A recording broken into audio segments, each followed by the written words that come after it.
नमस्कार विद्यार्थी मित्रांनो, HRK फिजिक्स चॅनलमध्ये मी खलिफा सर आपलं सर्वांचं स्वागत करतो. लास्ट लेक्चरमध्ये आपण रोटेशनल डायनॅमिक्स इंट्रोडक्शन बेसिक्स बघितलेलं आहे.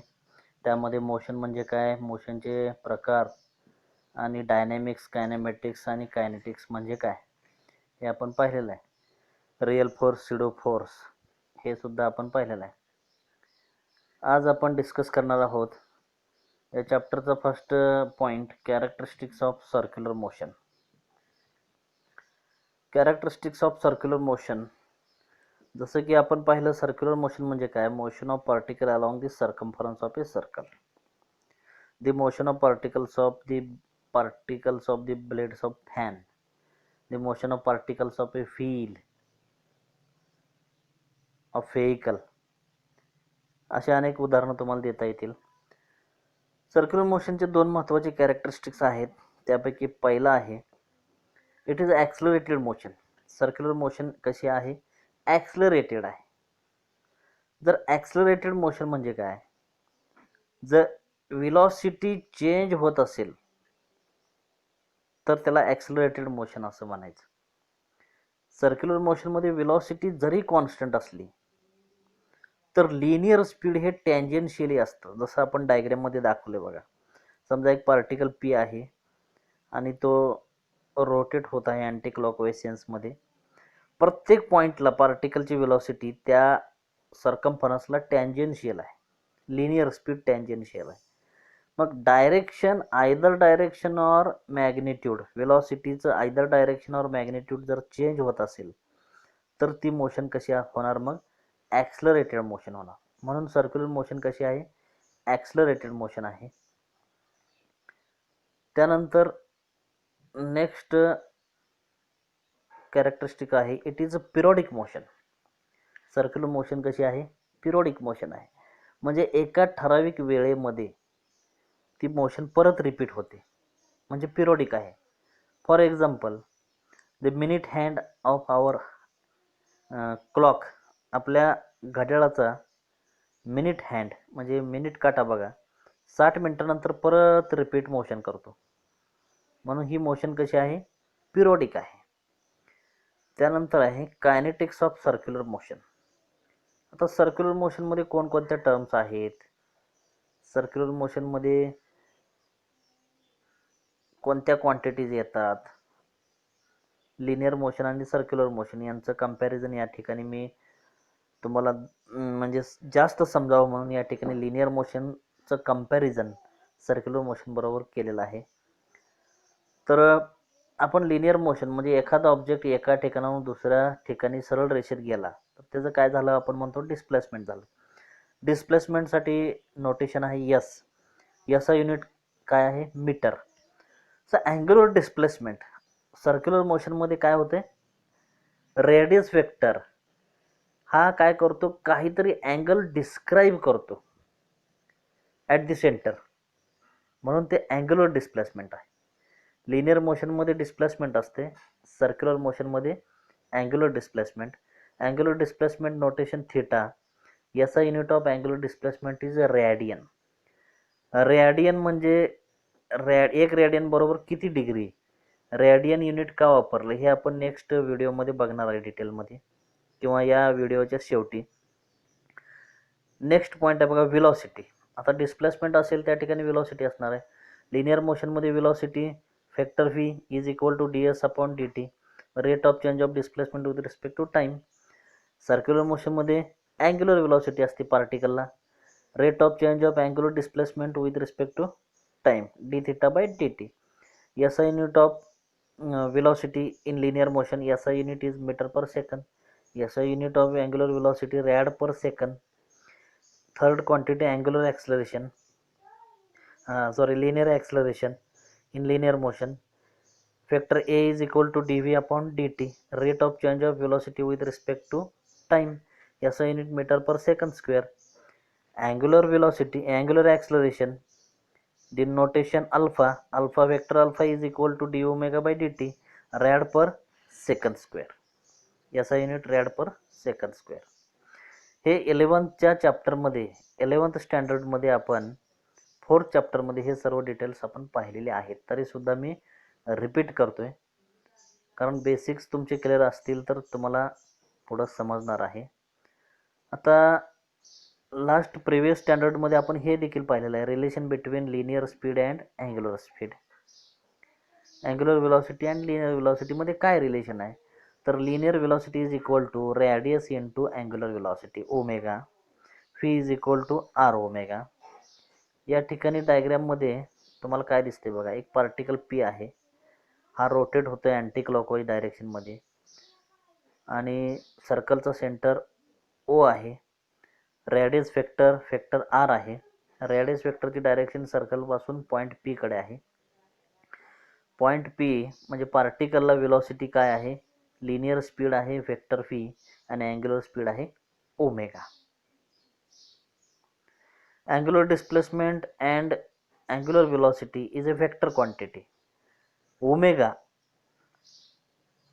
आणि अँग्युलर डिस्प्लेसमेंट थीटा हे दोन्ही कशा क्वांटिटी आहेत, वेक्टर क्वांटिटी आहे. वेक्टर म्हणजे त्यांना डायरेक्शन आहे, डायग्राममध्ये दाखवल्याप्रमाणे त्याची डायरेक्शन आपल्याला दिसते बघा. लिनियर स्पीडची डायरेक्शन बघा कशी आहे, आपण दाखवलेली आहे, आणि अँग्युलर स्पीडची डायरेक्शन पुढील डायग्राममध्ये तुम्हाला दिसेल. Whose direction is given by right hand rule. Right hand thumb रूलच्या सहाय्याने तुम्हाला त्याची डायरेक्शन दिली जाणार आहे. राईट हँड थंब रूल म्हणजे काय, curl the fingers of your right hand in the sense of rotation such that thumb is outstretched. If the curled fingers indicates the direction of sense of rotation, then the thumb indicates the direction of angular displacement and angular velocity. Angular displacement असो किंवा angular velocity असो, same direction आहे दोन्हीची. तर right hand thumb rule वापरून तुम्ही direction काढू शकता. डायग्रामवरून तुमच्या जास्त लक्षात येईल. या ठिकाणी बघा, पार्टिकल पी अँटी क्लॉकवाईज सेन्समध्ये पहिल्या डायग्राममध्ये अँटी क्लॉकवाईज सेन्समध्ये रोटेट होतोय. त्या ठिकाणी जर तुम्ही सेन्स ऑफ रोटेशनच्या दिशेनं जर फिंगर्स तुमच्या कर्ल केल्या तर तुम्हाला डायरेक्शन फॅक्टर ओमेगा आणि फॅक्टर थीटा म्हणजे अँग्युलर वेलॉसिटी आणि अँग्युलर डिस्प्लेसमेंटची डायरेक्शन मिळते.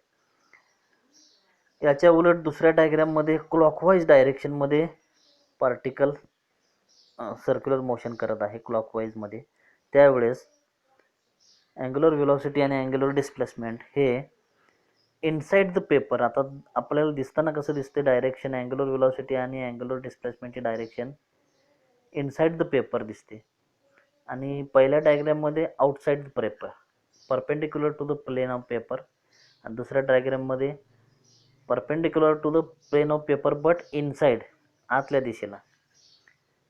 अशा प्रकारे राईट हँड थंब रूल वापरून तुम्ही डायरेक्शन फाइंड करू शकता. त्यानंतर छोटीशी टर्म आहे पिरियड. पिरियड म्हणजे काय, काळ, कालावधी. कशाचा पिरियड, या ठिकाणी पार्टिकलचे सर्क्युलर मोशनचा अभ्यास करतोय आपण.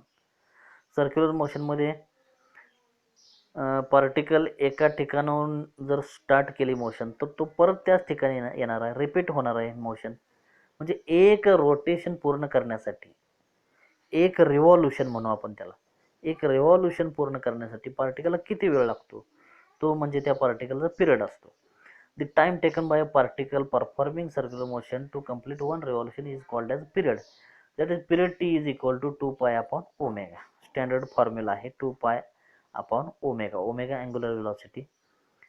त्यानंतर frequency. particle performing circular motion, what is the frequency of that particle? The number of revolutions of a particle performing circular motion per unit time. एकक कालावधीमध्ये पार्टिकलने किती रिव्हॉल्युशन्स पूर्ण केले, ती रिव्हॉल्युशनची संख्या म्हणजे काय आहे, फ्रिक्वेन्सी आहे. या ठिकाणी एक गोष्ट नोट करायची राहिलेली आहे, पिरियडचं याचा युनिट आहे सेकंद, आणि फ्रिक्वेन्सीचं याचा युनिट आहे हर्ट्ज, HZ हर्ट्ज. तर एन हा फ्रिक्वेन्सी हा पिरियडच्या रेसिप्रोकल असतो नेहमी, म्हणून या ठिकाणी n is equal to 1/t लिहिलेलं आहे. इक्वल टू टीचा फॉर्म्युला काय आपण बघितला, 2π/ω. टीचं रेसिप्रोकल या ठिकाणी पुढे लिहिलं omega by 2 pi. Therefore omega is equal to, म्हणून angular velocity is equal to 2πn असा नवीन फॉर्म्युला मिळतो आपल्याला. परत यांच्या ठिकाणी आपण परत 1/t ठेवलं तर परत आपल्याला त्या ठिकाणी 2π/t हा फॉर्म्युला मिळतो. हे सगळे फॉर्म्युले लक्षात असू द्या. फॉर्म्युले लक्षात असतील तर आपल्याला नंतर प्रॉब्लेम्स वगैरे सोडवण्यासाठी मदत होणार आहे. त्यानंतर नेक्स्ट बघा, युनिफॉर्म सर्क्युलर मोशन. युनिफॉर्म म्हणजे काय? एक समान. पार्टिकल जर एक समान गतीमध्ये सर्क्युलर मोशन करत असेल तर त्या मोशनला काय म्हणायचं? Uniform circular motion.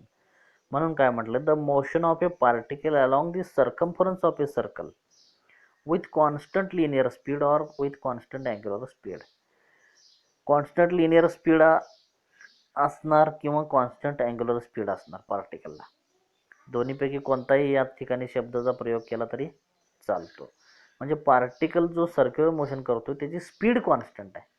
Linear speed constant आहे प्लस अँग्युलर स्पीड सुद्धा कॉन्स्टंट आहे. म्हणून त्या मोशनला काय म्हटलेलं? Uniform circular motion. आता एक गोष्ट या ठिकाणी UCMच्या बाबतीमध्ये एक गोष्ट या ठिकाणी अशी असते, in this case though the speed is constant. आता स्पीड या ठिकाणी अँग्युलर स्पीड विचारात घ्या किंवा लिनियर स्पीड. पार्टिकलचं लिनियर स्पीड असेल किंवा अँग्युलर स्पीड हे कॉन्स्टंट जरी असलं त्याची डायरेक्शन ही नेहमी चेंज होत असते. बघा, लिनियर स्पीड मगाशी तुम्हाला दाखवलेलं आहे मी. ॲट एव्हरी पॉईंट लावून द सर्कम्फरन्स पार्टिकलची लिनियर स्पीडची डायरेक्शन ही टँजेन्शियल असते. म्हणजे एव्हरी पॉईंटला पार्टिकलची डायरेक्शन ही चेंज होत असते. म्हणून hence UCM is an accelerated motion. The acceleration in UCM is called as centripetal or radial acceleration. मग युनिफॉर्म सर्क्युलर मोशनमध्ये पार्टिकलला जे ॲक्सलरेशन असतं त्या ॲक्सलरेशनला आपण काय म्हणतो? सेंट्रिपिटल ॲक्सलरेशन किंवा रेडियल ॲक्सलरेशन. सेंट्रिपिटल का म्हणायचं किंवा रेडियल का म्हणायचं? सेंट्रिपिटल का? तर ॲक्सलरेशनची डायरेक्शन ही सेंटरकडे असणार आहे म्हणून सेंट्रिपिटल.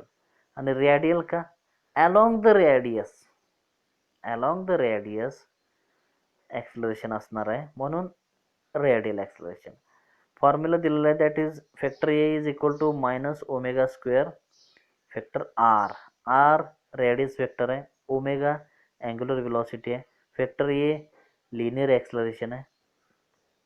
मग लिनियर ॲक्सलरेशन हा वेक्टर फॉर्मचा फॉर्म्युला आहे. Negative sign indicates that acceleration is opposite to the radius vector. Radius वेक्टरची डायरेक्शन काय असणार आहे? सर्कलच्या सेंटरपासून पार्टिकलच्या पोझिशनकडं रेडियस वेक्टरची डायरेक्शन असणार आहे. पार्टिकलच्या पोझिशनकडे पॉईंट करणार डायरेक्शन. आणि ॲक्सलरेशनची डायरेक्शन टुवर्ड द सेंटर असणार आहे. मग हे दोन्ही एकमेकाला अपोजिट आहेत, factor A and factor R.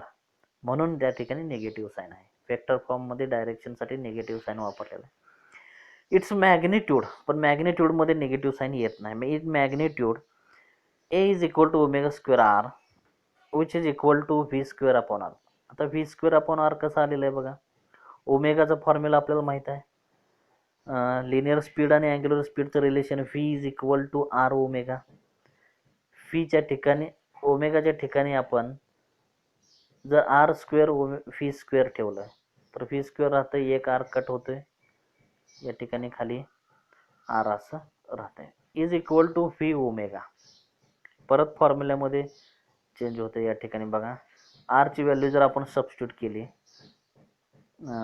फीची value जर आपण सबस्टिट्यूट केली, phi is equal to R omega, तर परत V ओमेगा हा फॉर्म्युला आपल्याला मिळतो. तिन्ही फॉर्म्युलाचा फॉर्म वेगळा असला तरी ॲक्सलरेशनचं ते इक्वेशन आहे, लक्षात ठेवा. This acceleration is always directed towards the center of a circle, hence it is called as centripetal acceleration. बघा या डायग्राममध्ये particle P moving in anti-clockwise direction about the circle of radius R along the circumference of a circle of radius R. Vector R या ठिकाणी दिसतोय तुम्हाला, त्याची direction radial ॲक्सलरेशनची direction toward the centre आहे. लिनियर स्पीड, लिनियर वेलॉसिटीची direction tangential आहे. आणि अँग्युलर वेलॉसिटीची डायरेक्शन कुठं आहे? मग राईट हँड थंब रूलचा वापर करा. Curl the fingers of your right hand along the sense of rotation. तुमच्या उजव्या हाताची बोटे रोटेशन सर्क्युलर मोशन ज्या डायरेक्शनमध्ये आहे त्या डायरेक्शनमध्ये कर्ल करा, म्हणजे फिरवा, गोल अशी फिरवा, मूठ तशी पकडा त्या दिशेमध्ये. आणि थंब ज्या दिशेमध्ये असेल, थंबची डायरेक्शन म्हणजे तुम्हाला अँग्युलर वेलॉसिटीची डायरेक्शन दिसेल. या ठिकाणी सेंटरला एक डॉट आहे आणि त्याच्यावर एक छोटंसं सर्कल काढलेलं आहे. याचा अर्थ काय होतो? अँग्युलर वेलॉसिटीची डायरेक्शन ही प्लेन ऑफ पेपरला परपेंडिक्युलर इन आउटसाइड डायरेक्शन आहे, बाहेरच्या दिशेला आहे, परपेंडिक्युलर आहे. चला नेक्स्ट बघूया. तर ठीक आहे, या ठिकाणी आज एवढंच आपण शिकूया